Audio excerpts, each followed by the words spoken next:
Անցյալ ամռանը ուտելիքով պայմանավորված աղիքային վարակիչ հիվանդության 5 բռնկում է արձանագրվել, որից 2-ը հանրային սննդի կազմակերպություններում։ Հիմնական պատճառը սննդի պահման ու պատրաստման կանոնների խախտումն էր։ Վարակը կարող է փոխանցվել նաև ջրի ու ձեռքերի միջոցով, ինչ կանխարգելիչ միջոցառումներ է պետք իրականացնել։ Սննդամթերք գնելիս պետք է ուրեմն այդ սննդատեսակները գնել խանութներից, արագ փչացող սննդատեսակները, ինչպիսիք են կաթ, կաթնամթերք, միս մսամթերք, ձու, կրեմային հրուշակեղեն, պարտադիր պետք է ուշադիր լինել, որպեսզի այդ սննդատեսակները պահպանվեն սառնարանային պայմաններում։ Այնուհետև կարևոր հանգամանք է նաև սննդամթերքի պատրաստման կանոնների պահումը, մասնավորապես սննդամթերքի պատրաստումից առաջ պարտադիր պետք է ուշադիր լինել հում եւ պատրաստի սննդամթերքի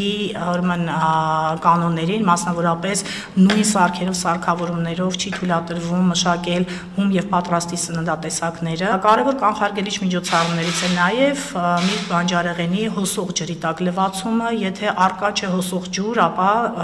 միրգը եւ բանջարեղենը պետք է լվանալ եռացրած, սառեցրած ջրի մեջ։ Չի թույլատրվում եւ խորհուրդ չի տրվում նաև գնել սննդատեսակներ, որոնք վաճառվում են բացօթյա, ոչ պատշաճ պայմաններում պահված։ Գանգատների դեպքում պետք է անմիջապես դիմել մասնագետի, ինքնաբուժությամբ չզբաղվել, այլապես կունենաք բարդություններ։ Աղիքային վարակիչ հիվանդությունների ախտանիշների մասին մանրամասներ է հայտնում ինֆեկցիոն հիվանդությունների ազգային կենտրոնի բժիշկ վարակաբան Հայկ Հարությունյանը։ Հիմնական ախտանիշները լուծը դա օրական 3 անգամից ավել աղիների գործելն է եւ 300 միլիգրամից ավել, 300 միլիլիտրից ավել կղանքային զանգվածները, դա արդեն ինքնին կոչվում է լուծ։ Լուծը եթե արկա է լուծ, դա արդեն խոսում է որևէ հիվանդության մասին, որը որ կարող է ուղեկցվել ինչպես ընդհանուր երևույթներով, այսինքն ինտոքսիկացիայի, ջերմության բարձրացումով, ընդհանուր թուլությունով, փսխումներով, այնպես էլ կարող է որպես հենց այդպեսին առանձնացված միայն մեկ ախտանիշով ընթանալ, լուծով ընթանալ միայն։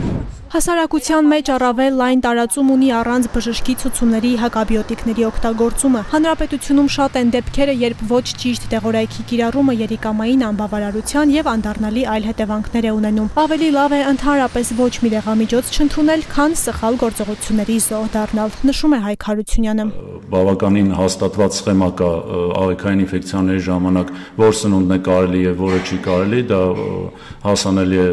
եւ կայքերում եւ գրականության մեջ, դա ապացուցված է, որ դեղորայքն է խորացնում հիվանդությունները եւ դա բավականին մատչելի է այդ ինֆորմացիան։ Մեր ազդեցությունը միայն կարող է լինել սննդային եւ ջրազրկման կանխարգելում հեղուկների ձևով։ Մնացած դեղորայքային բուժումը միանշանակ պետք է նշանակվի բժշկի մասնագետի կողմից, որտեղ ելի եմ կրկնում շատ դեպքեր կա, որ ուղղակի տարբերակելը կախված է տարբերակումից կախված է հետագա հիվանդության ամբողջ ընթացքը։ Ռոմելա Աբովյանի խոսքով բնակչության շրջանում ամեն կերպ պետք է փոխել հակաբիոտիկների կիրառման հարցում տարածված մոտեցումը։ Կան հիվանդություններ, որոնց բուժումը հնարավոր է եւ առանց այդ դեղամիջոցների։ Հակամանրային դեղերի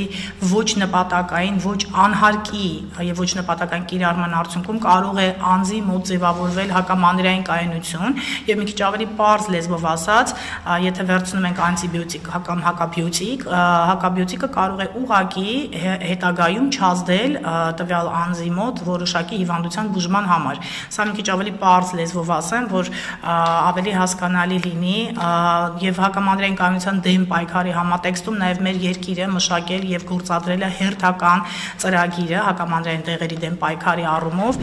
Եղանակների տաքացմանը զուգահեռ սկսվում է ակտիվ հանգստի կազմակերպման էքսկուրսիաների շրջանը։ Մասնագետները եւս մեկ անգամ հորդորում են պահպանել սննդի գնման, պատրաստման կանոնները, հետևել հիգիենային եւ լինել ուշադիր սեփական առողջության նկատմամբ։